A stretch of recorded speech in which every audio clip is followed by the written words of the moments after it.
Hey, everybody. It's the Lighting Trade School podcast with Captain Matt and Glow Show Shane Duffy. Good morning, brother. How you doing? What's up, man? This is just funny. Like, you got this radio voice, right? That like changes. That's radio Matt right there. That's right. I clicked it on. Having a private conversation. And now it's time. Everybody look over here. And we have the Lighting Trade School podcast. I am in my new office here, and I got super fast internet. It's the first time I've had super fast internet in a very, very long time. Got my paintings back up, or color pencil drawings up behind me. The only artwork I've ever bought from a real artist. They are the originals, and I love them dearly. Anyways, just wanted to kind of put that out because I'm excited. Yeah, I was wondering what those were. It looks like the little Lion King guy.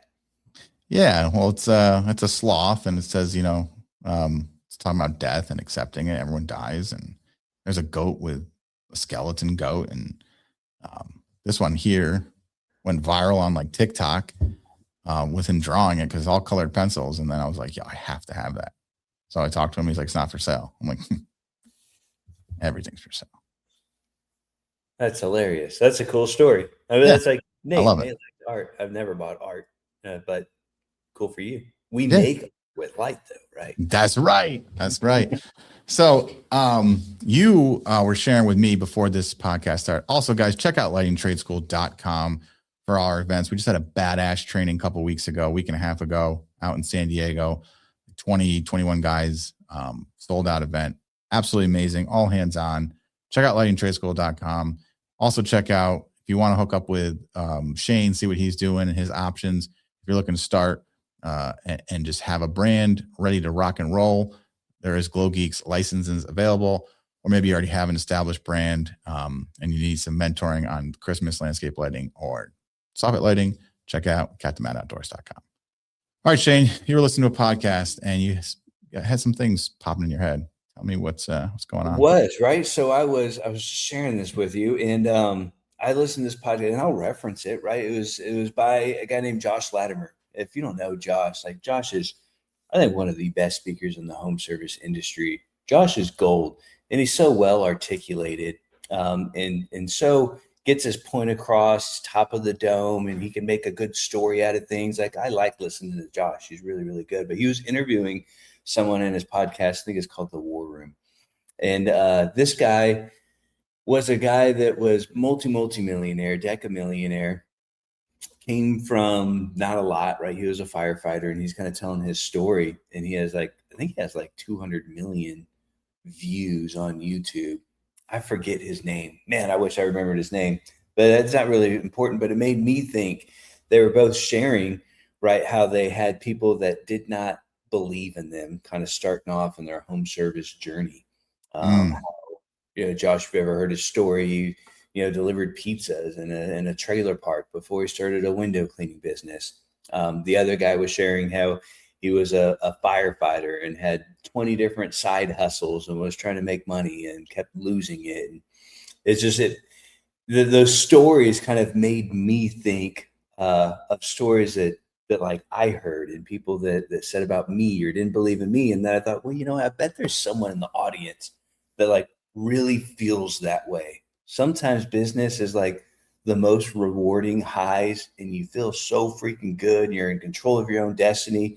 And at other times you just have the weight and the gravity of the responsibility of owning a business. And when you have team members, they got to get paid, their families got to get paid. And all of a sudden you got 30 mouths kind of depending on your efforts, or more or less. And it's a big weight. And so just maybe think someone in that audience might have someone out there telling them, man, you need to go get a job. This isn't working. January, February, March can sometimes be rough months for a lot of people like in our industry. Maybe you're at the end of the line. Like, I'm here to tell you, it's normally right when you're ready to give up that there's some kind of a breakthrough. And giving up was just never my DNA. I say I was too stupid to give up. My risk meter was too broke to even fully understand like what my capabilities are or aren't, early on. I mean, even from just high school, right? I had teachers that would tell my best friend's parents, "Don't hang out with that Shane kid."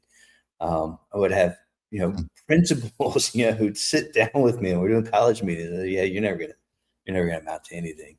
I would have family members, my wife's father-in-law specifically, always just ragged on me. Man, that is a stupid idea.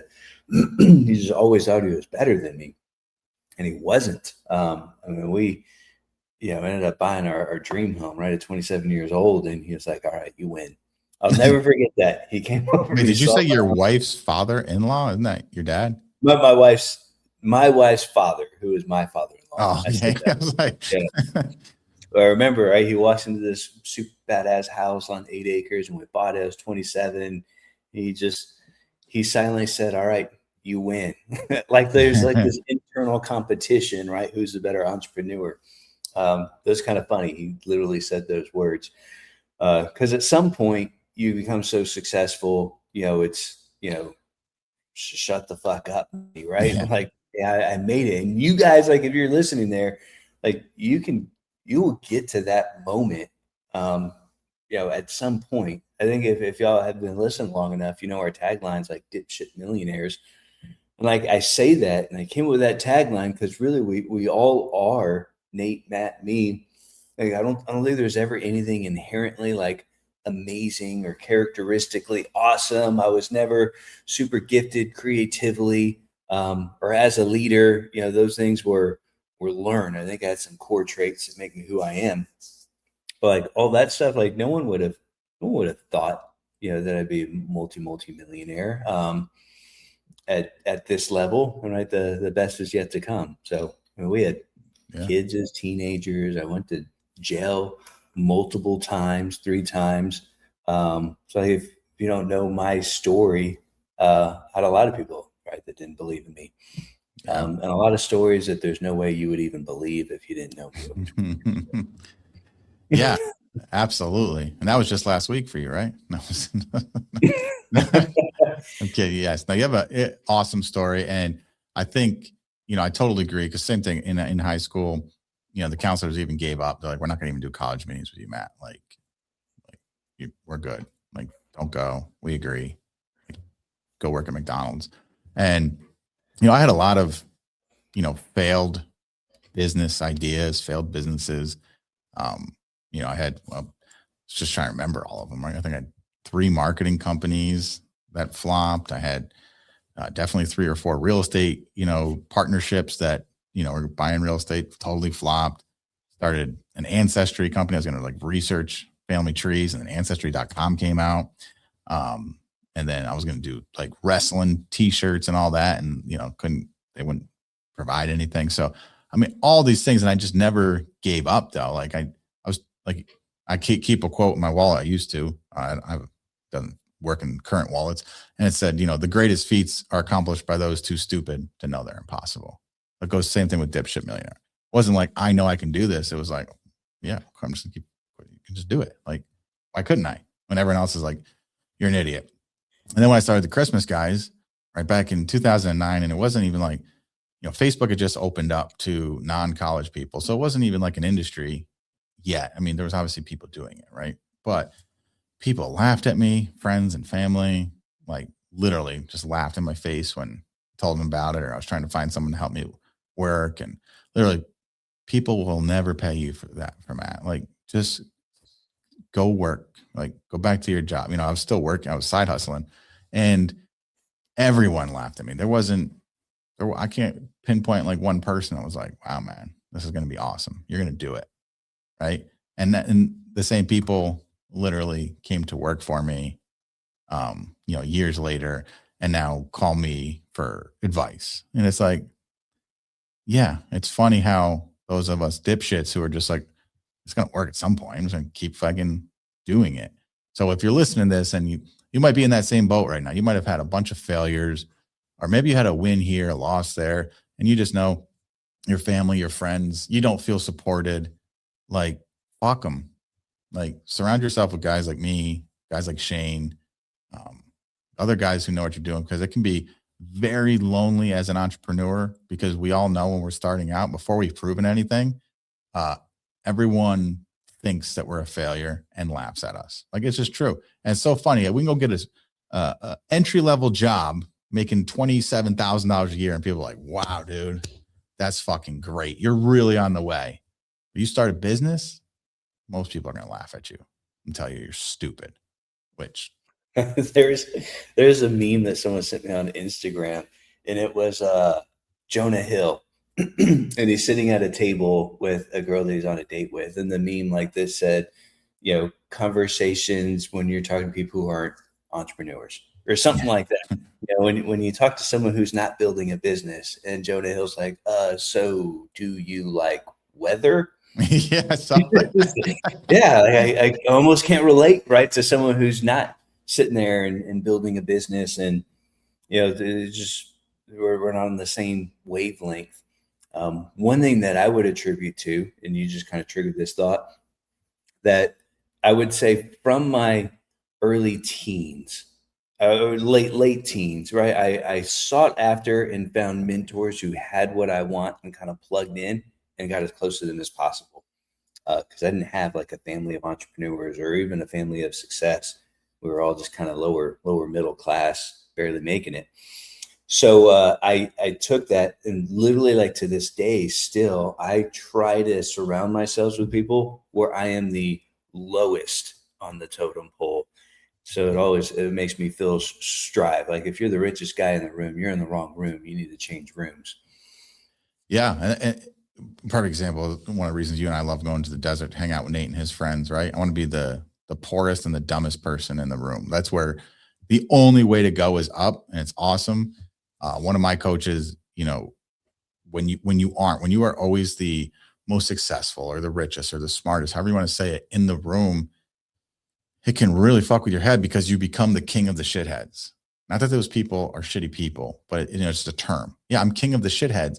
And if you're only around those people and you're always the top guy, like, you don't really push yourself because you're already the king of the shitheads. And that's a phrase that I always remember, king of the shitheads, because I was there, right? It was me. I was in the friend group and the circles. It was like me. And, I didn't realize at the time, but man, that got burned out.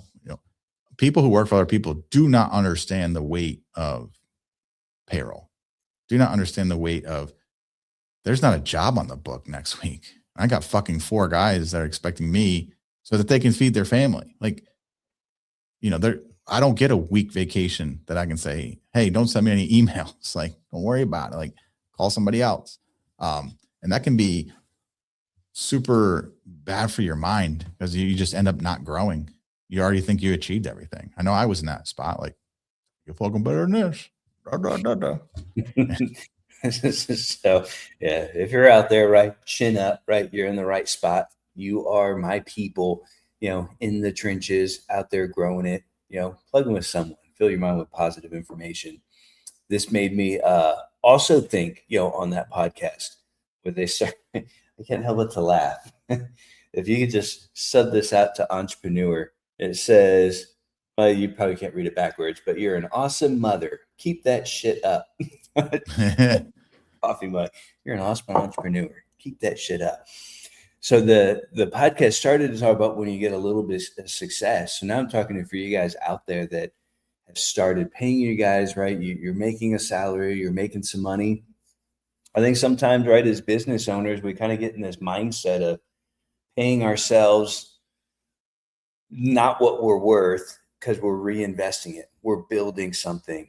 I think kind of as an entrepreneur, just inherently, you're like almost like a gambler at heart, right? Where we like risk and we want to put it back in there and grow something big. And I agree, there's a season in your business where that is crucial and you got to go all in. But once you start making money, I would highly recommend you diversify.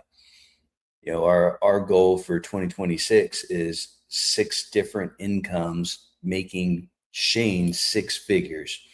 And we have that all set. We've got probably 7 or 8 different incomes. Not all of them are making money, and not all of them are making me 6 figures. A few of them are, Like it's an accomplishable goal. So once you start, you kind of have an asset, whether it's a business, whether it's your house, whether it's something that you have. I mean, we borrow money from that. We buy other assets. Uh, I I say that because debt's a double-edged sword, right? We don't really get into debt. I have almost no debt. All my trucks and stuff are paid off. But we have had real estate paid off, and we've refinanced it, and we've bought more real estate, or we buy equities or buy options, and they blow up, and now we've got $1 million in real estate and a lot of money in equity and crypto and stuff. So, like, I guess I'm just saying you got to start somewhere, start diversifying and putting money somewhere outside of your business. Yeah, I think that's great.